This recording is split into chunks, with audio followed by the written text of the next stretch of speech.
അൽഹംദുലില്ലാ, നമുക്ക് സന്തോഷിക്കാം പ്രിയപ്പെട്ടവരെ. ഡിസംബർ 19 തുടങ്ങുകയാണ് ചരിത്രത്തിൽ ആദ്യമായി സമസ്തയുടെ പ്രസിഡന്റ് നേതൃത്വം കൊടുക്കുന്ന ഒരു സന്ദേശയാത്ര. ആ കണ്ണിൽ ശംസുലുലമയുണ്ട്, ആ കെട്ടിൽ ശംസുലുലമയുണ്ട്, ആ മുഖത്ത്, ആ നടത്തയിൽ, ആ രൂപഭാവത്തിൽ, ആ പ്രഭാവത്തിൽ, ആ ഇടപെടലിൽ മുഴുവനുമുണ്ട്. നമുക്കിതുവരെയും അങ്ങനെ ഒരു സന്ദേശയാത്ര കിട്ടിയിട്ടില്ല. ഇതുപോലും അത്രയും നിർബന്ധിച്ച് ബഹുമാനനും ആദരണീയനുമായ സയ്യിദ് ജിഫ്രി മുത്തുക്കോയ തങ്ങളെ കൊണ്ട് നേതൃത്വത്തിൽ നടത്തുമ്പോൾ നമ്മൾ മുഴുവൻ ആളുകളും വരണം.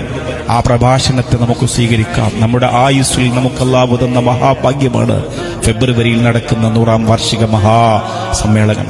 ദുബായിലൊക്കെ കണ്ടില്ലേ, അന്താരാഷ്ട്ര സമ്മേളനം നമ്മൾ കണ്ടില്ലേ? എത്ര മികവുറ്റതായിരുന്നു, എത്ര രോമാഞ്ചമായിരുന്നു, എത്ര ആനന്ദമായിരുന്നു.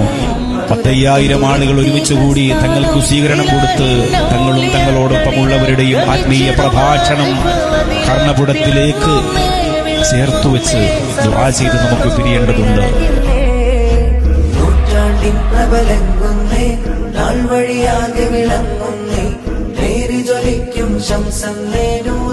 സമസ്ത തിളങ്ങുന്നേ, നൂറ്റാണ്ടിൻ പ്രബലങ്ങൾ